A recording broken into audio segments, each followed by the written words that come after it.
Welcome friends. तो आज हमारे सामने है एक चुनौतीपूर्ण क्वेश्चन। चलिए तो देखते हैं क्या है ये।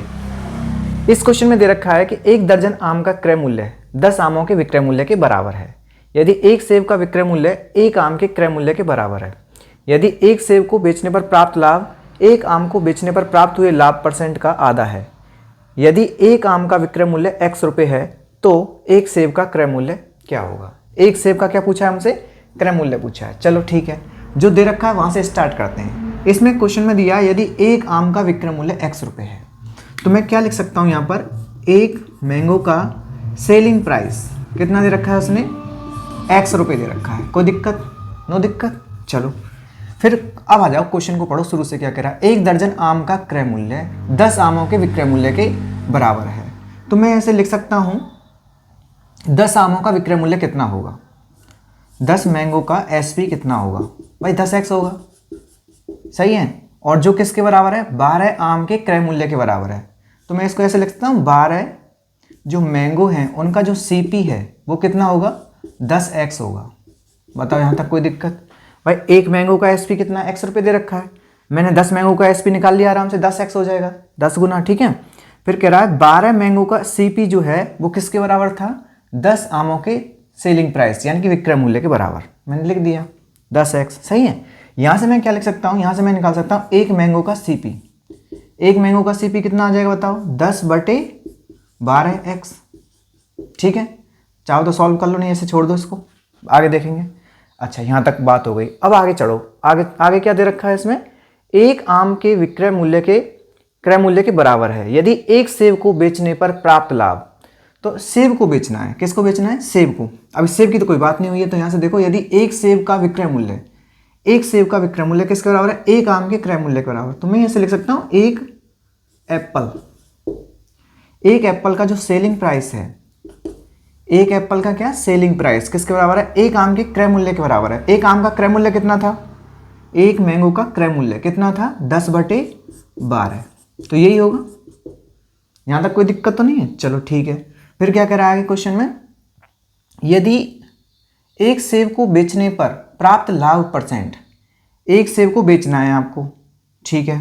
फिर क्या कह रहा है, 1 सेब को बेचने पर प्राप्त लाभ 1 आम को बेचने पर प्राप्त हुए लाभ % का आधा है। तो हमें क्या निकालना पड़ेगा, पहले 1 आम पर कितना फायदा हो रहा है, कितने % का फायदा हो रहा है। अच्छा आम का देखो जरा, आम का सेलिंग प्राइस कहाँ है, 1 आम का सेलिंग प्राइस x रुपये है। अच्छा 1 आम का सीपी कहाँ है, ये रहा सीपी। ठीक है। अच्छा इन दोनों में जब सेलिंग प्राइस दे रखा है और आपको कॉस्ट प्राइस दे रखा है, ठीक है, क्रय मूल्य और विक्रय मूल्य, दोनों का अंतर मुझे बताओ, वही तो क्या होगा, लाभ होगा। तो मैं बताऊं अगर लाभ कितना है इस पर, भाई विक्रय मूल्य कितना है आपका, ज़्यादा हम बेचोगे तभी तो फायदा होगा ना, तो ज़्यादा कौन सा होगा, x। और आपका क्रय मूल्य क्या दे रखा है 1 आम का, 10/12x। ठीक है। इसको सब्ट्रैक्ट करो तो क्या आएगा, देखो 12 इधर चला जाएगा तो ये आ जाएगा 2/12x। ठीक है। इसको चाहो तो सॉल्व कर लो तो 1/6x रुपये का फायदा है। पर एक % में निकालना है आपको, तो % कैसे बनाते हैं बताओ। % बनाएंगे तो क्या कर दूंगा बस मैं इसमें, % बनाने के लिए 100 से मल्टीप्लाई कर दो इसका। ठीक है। तो इतने % का फायदा होगा उसको। अच्छा सुनो, ये लाभ है और %, इधर देख दो, इधर देखो लाभ % कैसे निकालते हैं। लाभ % होता है लाभ बटे, लाभ कितना है x/6। सही है। क्रय मूल्य कितना है, लाभ किस पर होता है, क्रय मूल्य पर होता है। क्रय मूल्य कितना है इसका, 1 आम का, 1 आम का ये रहा 10/12x। सही है। इसका मुझे बनाना है %, तो % बन जाएगा आराम से। काट लो इसको, देखो पहले से काट लो, 2 पंजे 10, 2 छिक्की 12। सही है। 6 से 6 कट जाएगा तो यहाँ रह गया आपका 5, 5 से काटो जरा, 5 दूनी 10, ये आ गया 20%। x टैक्स कट जाएगा। ठीक है। x टैक्स कट जाएगा, कितना 20% का फायदा हुआ। अब दोबारा देखो ये क्या है, 1 मैंगो का क्या है, लाभ % है ये, 1 मैंगो का। क्वेश्चन ये कह रहा था कि 1 सेब को बेचने पर प्राप्त लाभ %, 1 आम को बेचने पर प्राप्त हुए लाभ % का आधा है। तो इसका मतलब मैं कह सकता हूं कि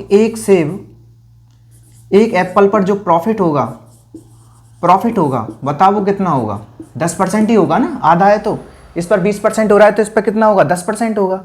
फिर देखो लास्ट में क्वेश्चन ने क्या कहा है, अच्छा, इसमें मैंने देखो क्या चीज़ निकाली, एक एप्पल का प्रॉफिट निकाल लिया और एक एप्पल का क्या निकाला हुआ है हमारे पास, सेलिंग प्राइस।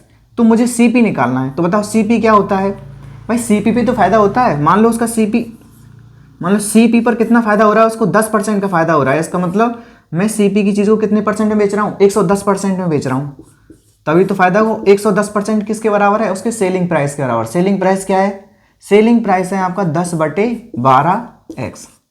सही है यहाँ तक, कोई दिक्कत नहीं।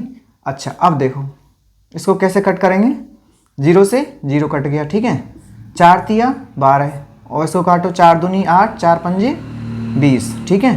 तो सेलिंग प्राइस आ गया आपका 25, तो ऊपर चला जाएगा 25 और 11 नीचे आ जाएगा, लेकिन साथ में कौन है, 3 और है, 11 तिया 33 और साथ में क्या है, x रुपये। तो इसका मतलब हो गया एक एप्पल का जो सीपी है वो 25/33 x रुपये होगा, यानी कि ये हो जाएगा ऑप्शन नंबर 3, ठीक है। अगर वीडियो अच्छा लगा हो तो लाइक करें, शेयर करें, सब्सक्राइब करें। Thank you for watching.